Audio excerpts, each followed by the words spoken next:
Hello বন্ধুরা, good morning সবাইকে। সবাই কেমন আছো? আশা করি সবাই অনেক অনেক ভালো আছো। তো বরমশাই তাবু পাচ্ছে, আমরাও ভালো আছি, কিন্তু আমার খুব এখনই কষ্ট হয়ে যাচ্ছে।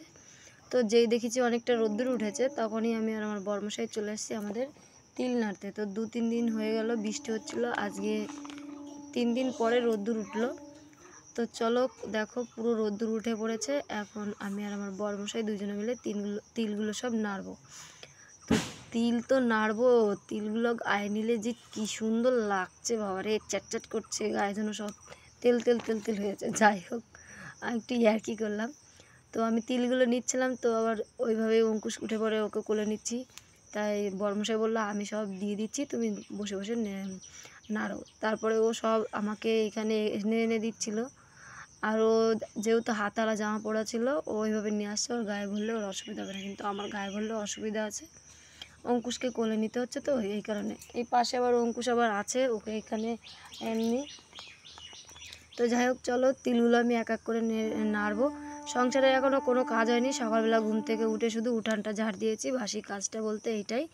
আমি এখনও ব্রাশও করিনি, শুধু জামাটা চেঞ্জ করে নিয়ে সকালের বাসি যে নাইটিটা ছিল সেটা চেঞ্জ করে নিয়েই চলে আসছি তিল নাড়তে। আর এই রোদের মধ্যে এখন তিল নাড়তে হবে, কতটা যে কষ্ট হচ্ছে কি বলবো। তো চলো এখন তিল নাড়তে হবে, তো তিল নাড়ছি। কদিন আগেই তিলগুলো আমি আর আমার বড়মশাই দুজনে মিলেই কেটেছি, আজকে আবার দুজনে মিলেই নাড়ছি। আজকে সারাদিন এই তিল নাড়তে নাড়তেই চলে যাবে। আমাদের মতো কে কে এরকম তিল নাড়ো বলবে কমেন্টে অবশ্যই। তো অনেকেই আমাকে জিজ্ঞাসা করেছিল দিদি ভাই দাদা ভাই কী করে, দাদা ভাই কী করে। অনেকে আবার মেসেঞ্জারে এসে জিজ্ঞাসা করেছিল যে তোমার বর কী করে। তো তাদেরকে বলবো, এই দেখো আমার বর, আমাদের জমি আছে, আমাদের চাষবাস করে, আর একটা মুদিখানার দোকান আছে, তো ওই দোকানেই থাকে। তো দেখো প্রচণ্ড কষ্ট হয়ে গেছে, তিলগুলো নাড়তে নাড়তে আর পাচ্ছি না, তবুও আবার নাড়ছি। আর অনেকটাই তিল, তো তোমাদের একটা সময় দেখাচ্ছি আমি পুরোটা। তো এখন ফোনটা একবারে সেট করে নিয়েছি যাতে বারবার ধরা না লাগে। আর ফোনটা ভালো করে সেট না করলে ভিডিওটা আসে না, তোমরা কম বেশি সবাই জানো। আমরা যারা ভিডিও করি তাদের একটাই সমস্যা, ফোনটা যদি ঠিকঠাক করে সেট করা হয় তাহলে ভিডিওটাও ভালো হয়। কিন্তু যখন আমি যে ভিডিও করতাম না, মানে অন্য কারোর ভিডিও দেখতাম, তখন ভাবতাম কি এই ভিডিওটা কেউ কি করে দিচ্ছে, ওনার কি ক্যামেরা নেওয়া আছে, কি করে করছে। এখন বুঝতে পারি ভিডিওটা করার আগে ফোনটা আগে সেট করে নিতে হয়। ফোনটা যদি সেট করে নেওয়া হয় তাহলে ভিডিওটা করতেও অনেক অনেক সুবিধা হয়।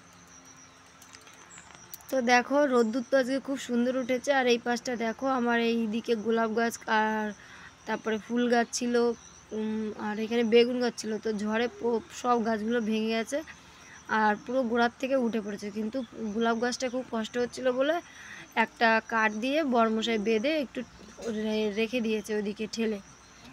আর বেগুন গাছগুলো নষ্ট হয়ে গেছে, ওইগুলো কেটে ফেলেছে। আরেকটা বেগুন গাছ ওইখানে আছে, ওইটা হচ্ছে কাটবো, দুটো বেগুন আছে গাছে, হলে পরে কেটে ফেলবো। কি সুন্দর গাছগুলো হয়েছিল, ঝড়ে এসে বৃষ্টিতে এসে সব নষ্ট করে দিয়েছে।